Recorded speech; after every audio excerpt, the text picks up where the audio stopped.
Hi everyone, I'm Dele Atanda, CEO of metaKnyts Media. Welcome to our first fireside, where we will be going through the episode of metaKnyts that we are launching this month. So many of you may have been following us and will know that we've been working on this metaKnyts saga for a while now. Since 2018, we've been working on the concept. We launched it as the world's first crypto comic. In 2019, launched a campaign on Start Engine and have been working towards developing our first season. We launched it with 2 pilot episodes that were available digitally and have been working since on season 1, working on a video game around the series as well. It's an epic Afro-futurist cyberpunk saga on the battle for the soul of the internet. But we're going to get into all of that and talk a lot today. We're going to actually talk about the story and go through episode 1. One of the key things about this story, not only is it about crypto and about decentralization and the big social, cultural changes that are coming as a result of these new technologies, but it's also delivered through crypto. So it's delivered as collectible digital assets, which will effectively become NFTs. And that's a nomenclature that wasn't even really in the public space when we started the project, but now they've become the rage and people know what they are. So it's a lot easier to talk about metaKnyts in the context of digital collectibles going forward. But one of the things that we were very surprised to learn as we developed the project was actually there's a huge interest in the print comics. And even many of our investors on Start Engine, who now total over 3,300, and I think we're on the cusp of raising $900,000. Probably going to happen in the next couple of hours or so through Start Engine as a portal. But many of our investors on Start Engine are very keen to get their hands on the physical print copies of the saga. So this is one of the things that is actually really encouraging about the project, that there are so many different mediums that we can actually tell this story through, and print being one of them. That's pretty critical. So, but today is less about the business and the venture and the technology. Today is really all about the story. And we're going to be having these fireside talks at least once a month. We may actually have 2 either this month or next month, because we want to get 5 episodes out before the end of the year. But they will accompany the release of the print versions of the comic, which will be available to buy. And you can go to metaKnyts.shop right now, so www.metaKnyts.shop, and you'll be able to buy print versions of episode 0, the inaugural pilot episode of the saga, right now. So without any further ado, let's dive into the story and see what it is really all about.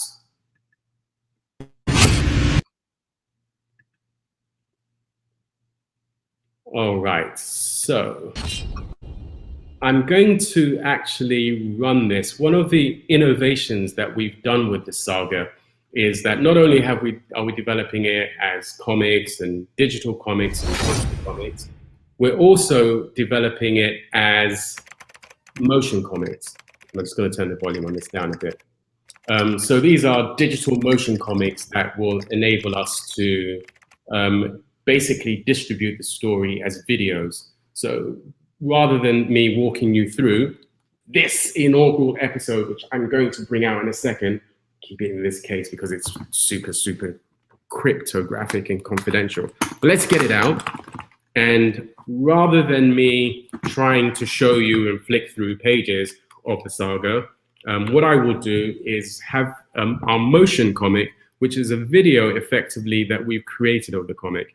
Now, it's not quite an animation, even though a lot of the content is animated, but it's somewhere between a comic and an animation. So the text is still read. You know, in the future, we might do versions with voiceovers, but it's basically in the comic genre and comic style, but in a video format. So it's actually really helpful as a way to kind of tell you about the story and what's going on. So this sort of intro, the comic sort of starts with this intro telling you about there's a physical world and a digital world, and that digital world is overrun by a clan of cyber vampires. And those vampires are basically a fang conglomerate, which is a big conglomerate of corporations that are working towards enslaving people in the digital world so that they can control them in the physical world. So it's effectively, the world has this digital twin, and the fangs have figured out how to capture people's data, suck people's data in the physical world, and use that to enslave them in the physical world. And they're basically at war with another clan called the Bats. The Fangs are in the west and the Bats are in the east, and they're at war with each other to take over Digiterra and the world as a whole, and to capture as much of people's data as possible to do two things. One, to develop a supercomputer, a super AI, and they're racing against each other to create this super AI because they feel whoever gets there first will be able to take over control of both domains and be able to enslave people completely.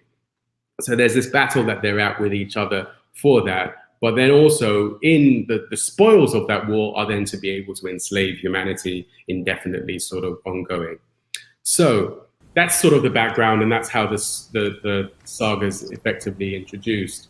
But then effectively, so this really is the beginning of the saga, and it starts with us meeting our lead character, our protagonist, JG, who's at the time when we meet him, he's down and out, and he's in this alley and he's homeless.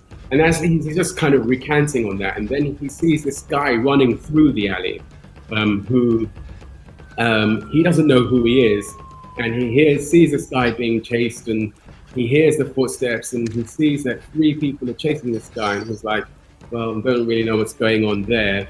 And you hear these guys scream out Satoshi. So obviously we learn at this point that the person that is being chased is Satoshi. And he sees these guys beating on Satoshi. They're these armed sort of private mercenary type characters that are basically chasing Satoshi. So he then thinks that, well, this is actually a kind of just, I don't know what's going on here, but 3-on-1 is a form of bullying. And we get to this point where he starts to recant on his childhood, and he remembers how he was bullied, and we start to understand his backstory in how he then trained as a martial artist and achieved high success in a rapid amount of time to defend himself from that. But that actually awakened in him this desire to protect people generally, which culminated with him joining the army and seeking to protect people. And he recants, he's in this down and out stage. So he's recanting on why he never felt, how he didn't really think that he mattered anymore. And as these guys were beating on this guy, he's like thinking to himself that, well, okay, maybe I don't matter, but perhaps this guy does. So he jumps in to the fight, and we start to see he's got serious skills, martial arts skills, and he starts to beat on these fangs who are attacking Satoshi. And they sort of see this guy, and they think, it's just some homeless bum, and it all turns out he gets quite involved. And then at this point, then Satoshi goes, oh my God, he got involved.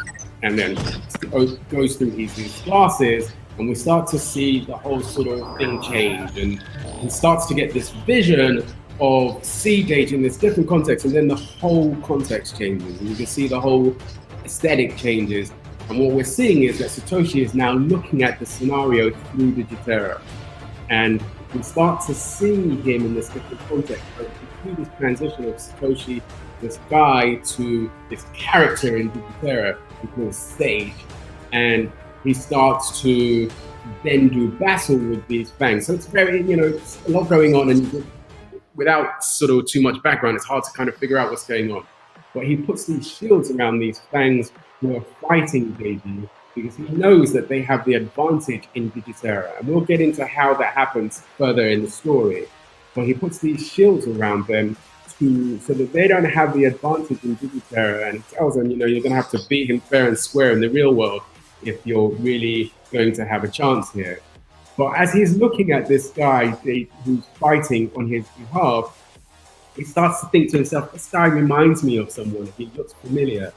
And so he starts to go through Digiterra, and we start to see here that there's this record of everything that's happened in Digiterra. I mean, we don't really see the detail of that at this stage, but he decides, okay, look, there's something to this. I need to go and check out who this guy is. Now, Satoshi is a super digital wizard, so he has skills that no one else has, and it's a great way. We introduce the concept of Digiterra. You see him going into Digiterra now, not just kind of viewing it, but he actually starts this journey through his digital twin into Digiterra. And he goes through the surface web to the dark web, as we see here, and there's all this nefarious activity going on, you know, with pornography and, you know, organized crime. As he goes there, and there's lots of Easter eggs, you know, he goes through the tour door, there's the anonymous signs and all this stuff. And then he gets to the deep web. And again, there's Easter eggs throughout the story here. It's riddled with Easter eggs. And then eventually he arrives in Digiterra. You can kind of see here that the world is like this digital makeup of the world there. And that's basically where episode 1 concludes. And, you know, that's the first sort of intro of the pilot. And from there, we then get into the detail of what Digiterra is. So let me kind of just end this for a second. All right, and I think we can leave that. No, we want this one. All right, there we go. So yeah, so essentially, we kind of get a rapid introduction to the concept of the story, the concept that there is this digital world and there is this physical world, and then you have these fangs who are tyrannical, and that they're really looking to, we don't know why at this stage, we don't know what's going on, but we know that they're chasing Satoshi and they're demanding something from him, and they're trying to beat on him to get something from him. But then we also see that he is able to go into this world Digiterra and do things that are somewhat fantastical. And that's kind of a real kind of part of the lore of the story. You know, it's very much a science fiction epic saga, but we wanted to base it in a way that's, you know, it's like a parallel world to what we know now. And one of the things we do in that context is we try and keep a lot of the sequences and the action and the narrative and what happens in the physical world, Terra, very much aligned to the world that we understand today, governed by the laws of physics and in the way that the physical world is today. And the world of Digiterra effectively becomes a world where rules can be bent. And there's an interconnection between both of these worlds that's very deep. So essentially, like our world today, the principle is that in Terra is dominant. The world of physical matter is dominant. And this digital world is secondary. It's connected to the physical world, but it is secondary to the dominance of the physical world. In Digiterra, however, that's flipped. So in Digiterra, the digital world is dominant, and it's connected to the physical world, and data flows into Digiterra from Terra, but it is dominant. So it's governed by its own rules and its own laws within Digiterra in that regards. So that's essentially the anchor of the story. And, you know, we kind of, as I say, introduce the concepts pretty rapidly in this episode 0. Episode 0.1, we then start to really kind of embark on a little bit more. And that's kind of that's the end of the pilot season, effectively. And then season 1 is where the story kind of kicks off from there. So I'm not going to give too much away on episode 0.1 at the moment, but you know, as I say, we will be holding another of these, and we're working through the dates at the moment. I believe it's going to be later this month, either later this month or earlier October. I can't remember exactly. We've been changing the dates around, but we'll be sending out a communication around where you can see those, when you can find out when the new episodes are. But as I say, you can buy the comics now. They're available with their $11.25 each for physical print versions of them. And, you know, it's funny actually, because I will say, you know, we started this project with a real focus on the crypto comics and the digital sort of expression and the crypto, decentralized, ownable, digital, collectible comics.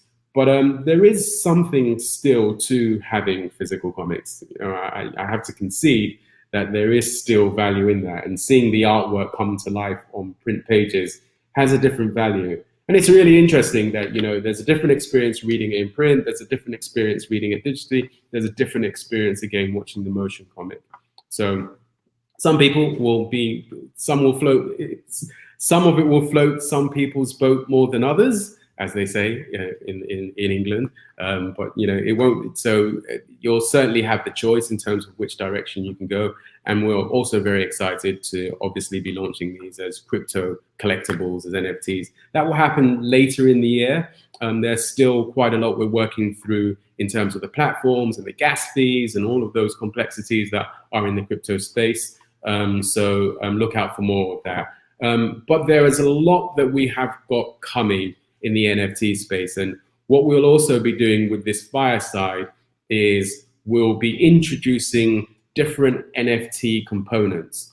There's definitely, obviously the clear one we've just spoken about is the crypto comics that will be coming later in the year. But there is also a series of artwork from the saga that we have been working on as NFTs. And some of you attended some of our investor webinars where we launched the first M poster, these motion posters that we've created as NFTs that are available on mintable.com. But there are even more exciting things coming in the NFT space from us shortly. It's going to be a really exciting month in terms of metaKnyts and what the saga is going to do. I think we're going to drop a real big bomb in the NFT space. So just stay tuned, and there'll be announcements about that coming over the course of the next few days, and over the course of this month. I think expect some really exciting things from there. So, the idea is to keep these shows relatively short and brief, about 20 minutes long generally. So, not to get too sort of lost in stuff, and to leave some time for questions. So, yeah, I know that there are a few here in the chat, so I'll try and go through them all. Hopefully I get enough time to do that. So hello, everyone that's saying hello. It's great to have you all here. Fantastic turnout. Really appreciate you taking time out from your busy schedules to join us. Thanks for a lot of people are saying they love it. It's very cool, awesome, etc. So Philip Payton's asking, where can I get a copy? That's a simple one. So you go to metaKnyts.shop. So that's METAIYE. We'll get better organized about this and have floating banners and stuff in the future. But you can go to metaKnyts.shop, and that's our merchandise store. And by the way, you can also get metaKnyts merchandise in that store. There's t-shirts, hoodies, hats. We've got an extensive range. We kind of just released a small bit of it at the moment, but we've got an extensive range of merchandise there. But when you go to the metaKnyts merchandise shop, you'll see some links at the top, and the comic is there. And you'll see this cover there, and you can go forward and click that, and pay with a normal credit card. It's very straightforward, and just put in your address. If you're in the US, it's probably about 4 days shipping, something like that. But yeah, so you can get it on metaKnyts.shop going forward. So next question, I have books that are almost 40 years old on my shelf and I still read. And somewhere I've got a book from 1897. So yeah, I'm a huge fan of hard copy. That's, it's true. I think there's something very charming about that, Patrick. So I'm with you completely on that. And Nina also says she's a fan of hard copy comics. It's true, believe me. And as you just saw, for example, with the motion comic, there are things that you can do with print that you can't do with digital, but then there are things that you can do with digital that you can't do with print. And I really am enjoying the ability to explore the story across multiple media. And that for me is the heart of it. In many ways, metaKnyts is a science fiction story, and we tell it through comics. So it's less of a conventional superhero comic, even though there are superhero characters within it that do heroic things. But it's more of an epic sci-fi saga told in this first expression through comics. And we see multiple expressions, and we're in the midst of a lot of work. Again, I don't want to make this an investor talk and talking about the roadmap and all of this stuff, but suffice to say, obviously, the obvious things around TV, film, we're exploring. Video game, we're quite well developed in, and we can show more about that at later dates. But this fireside really is more about talking about the story, which is what I think is really our strongest asset here. We describe metaKnyts as the Matrix meets Mr. Robot on the road to Wakanda.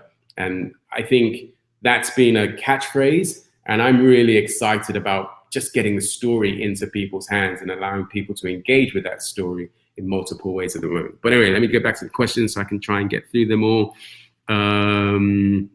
So Patrick Rogers said, I invested because I think you've got some great IP and good cutting edge ideas for the use of the NFT space. Patrick, you ain't seen nothing yet. I thank you very much. And I don't mean to sound big headed, but we are going to, again, a few of you might know a little bit of the backdrop of MetaMe and the Internet Foundation. We've been working in this space around data sovereignty and decentralized tech in that space. And for us, we always saw metaKnyts as a way to bring this technology to the world. But I think more than just a tool for putting the technology into people's hands, it's going to allow us to really bring home the why of crypto, the why of cryptocurrencies, of crypto data, of decentralized AI. So it's going to, for us, it's an on-ramp to bring people into that. So thank you very much, Patrick, for that comment. And I don't think we're going to let you down. I think stay close. There's going to be some really great innovations coming in that space. So Nana is also saying, I'm excited for the art releases in the NFT space. Absolutely. What are avatars? It's a great question. So this is from Paul Shepard. This is one of the things we do a lot with metaKnyts is we go into, it traverses the space of mythology and cosmology. So, a lot in the crypto space and is very technical and is all about mathematics and reason and coding, and all of that stuff is critical because it gives us, immutability, reliability, attestation, and all of this kind of these very, very important traits. But ultimately, for people to connect with this stuff, you have to get into the mythos of it a little bit more. And avatars, which is now a popular word in the digital space, is actually an ancient Sanskrit term. It relates to this idea that people have projections of themselves. So, Sufis and ancient Indus shaman would conjure up these avatars, supposedly in mythology, and be able to do work through these avatars across different dimensions and planes. And so this is the heart of the concept of your digital twin. And that's essentially our thesis within metaKnyts, is that you have three selves. You have your physical self, you have your mental self, and you have your digital self. And your digital self is like this avatar, and that's the way avatars are used as vernacular in the digital space at the moment. So an avatar is essentially a digital, well, in modern vernacular, an avatar is a digital representation of yourself, but the principle, the actual origins of the word goes back to something a bit more mythical and mystical in terms of what an avatar represents.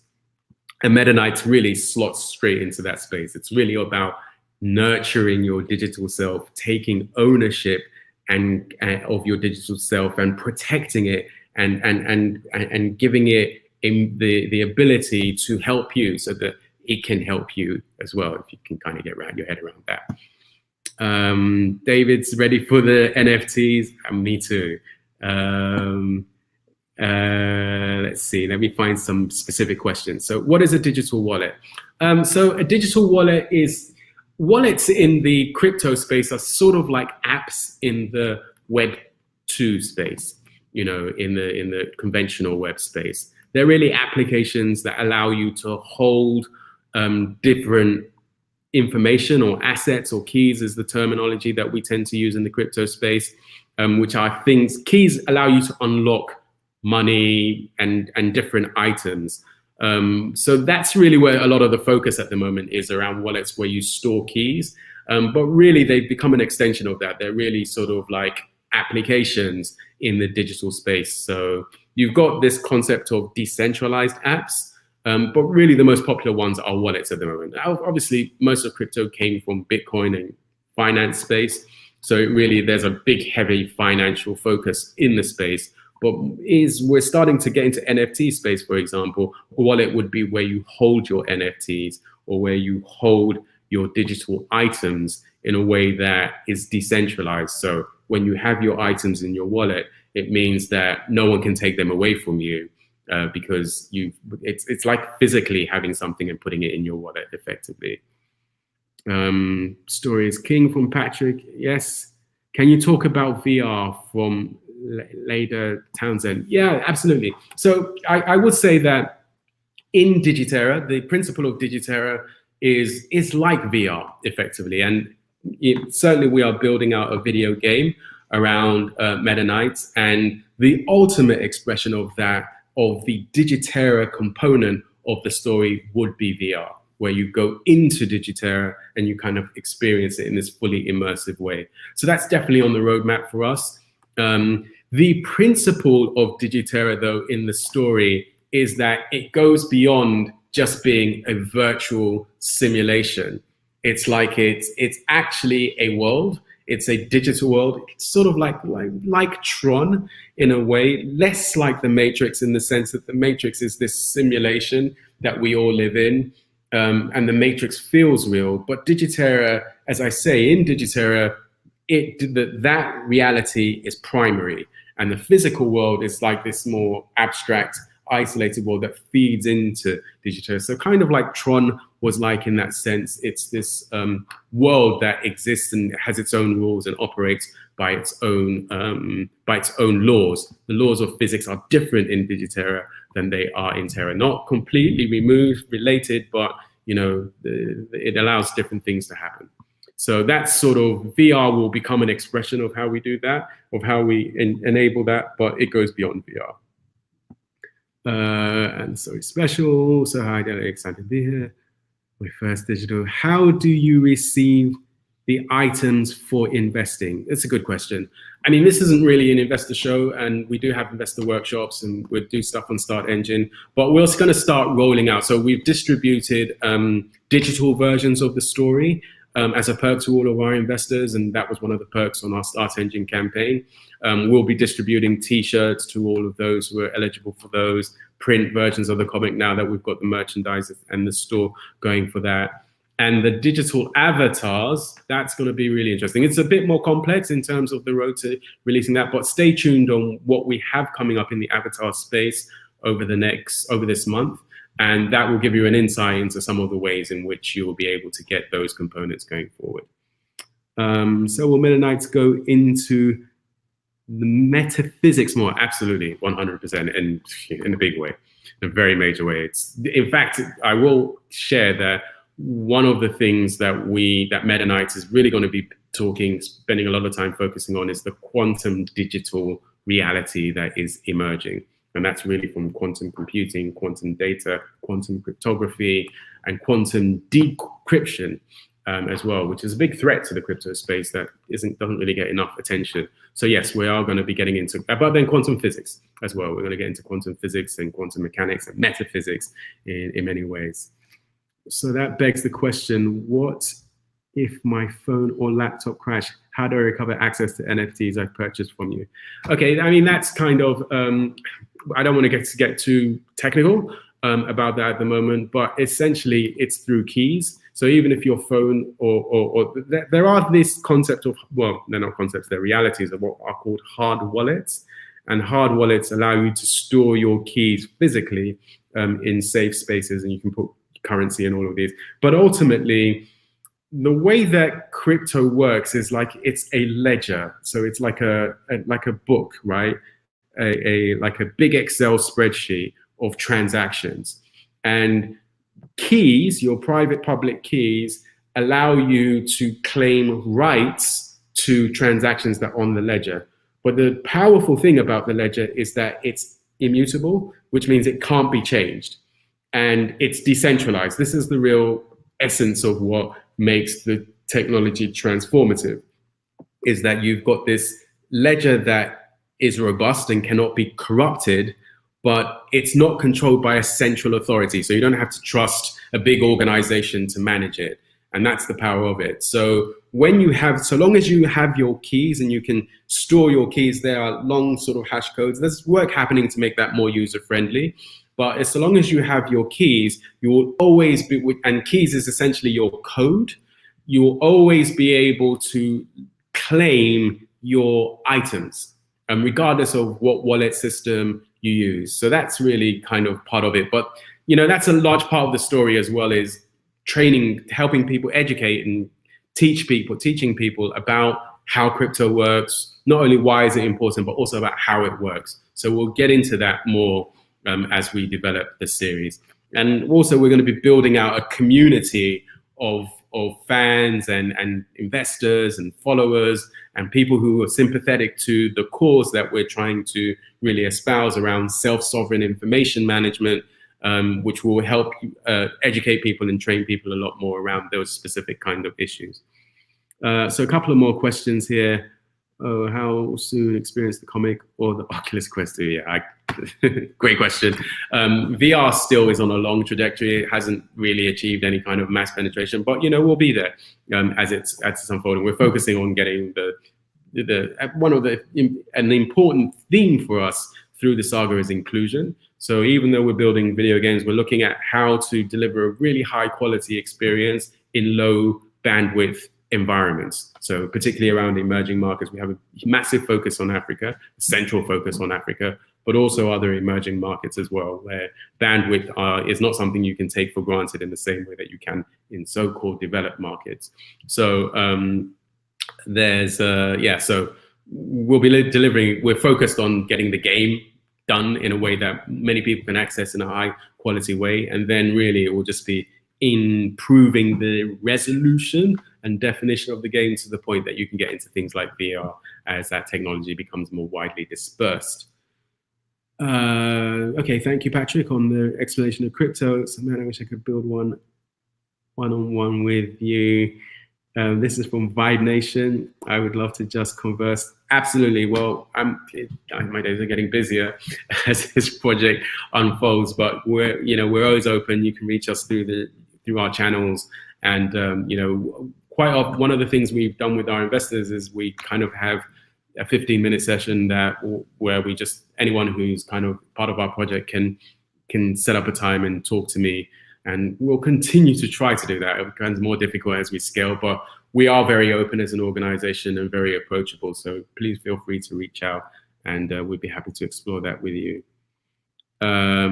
Will investors have priority to mint the NFTs? That's a very good question. We will be working out specific perks for investors in terms of minting NFTs. I mean, I will say in the short term, and when I say short term, I mean in the next month and a half or so, that's not probably going to be the case, but two things will happen. One of the things that will happen, and I don't want to kind of give too much away about this at the moment because there's a big team working on our whole NFT strategy and deliverables, and that will all be forthcoming very shortly. But I think one thing I can share at the moment is we will be creating a community and like a members club around the project, and investors and NFT customers will get access to that community, and there will be lots of perks that come with that. So that's what the focus is going to be in terms of perks for investors. But then we will also figure out some very specific NFT related perks for investors as well. So stay tuned on that. I just don't have all the detail, all this granular information on that at the moment. Thank you for continuing to keep us updated. Thank you for thanking me on that note. And I have the first here on Start Engine will do. I really want a hard copy. I'm on the merchandise side. So Philip is on the site. So you have to. It will get better. But at the top of the site, you'll see some links, which has. I think I can probably show you actually. All right, bear with me a second. I'm just going to share my screen very quickly. Share your screen. Entire screen. Let's just do that. Allow. So here, this is the metaKnyts.shop site. And at the top here, you see home, comics, t-shirts, hoodies, accessories. If you go to comics, then you see there's the metaKnyts episode 0, and there's some artwork around it that you can see there. And you just basically go buy, shop, you can pay with PayPal or credit card, whatever whatever sort of gets to you. So the main thing is you've got home, comics, t-shirts, and you see t-shirts, merchandise is there accordingly. But main thing is to use the comics link at the top, and that will take you to episode 0 for sale there. So let me just stop sharing, stop screen. Okay, there we go. Let me see, anything else? Yes, okay, that should be helpful for everyone. So I think that's it. If no one else has any other comments, I'll just say thank you everyone for joining us here today. It's really been a pleasure. As I say, we will be holding another one of these, and it will be one a month, but between September and October, there's going to be another 2 episodes. We'll get the dates out to you as soon as we have them, and through all the social channels. So please sign up, and if you're not following us already, please do. And we'll see you at the next one. But thank you again very much for your time, and look forward to talking to you again soon and getting feedback from people for those of you that are able to get the comic accordingly. All right, bye.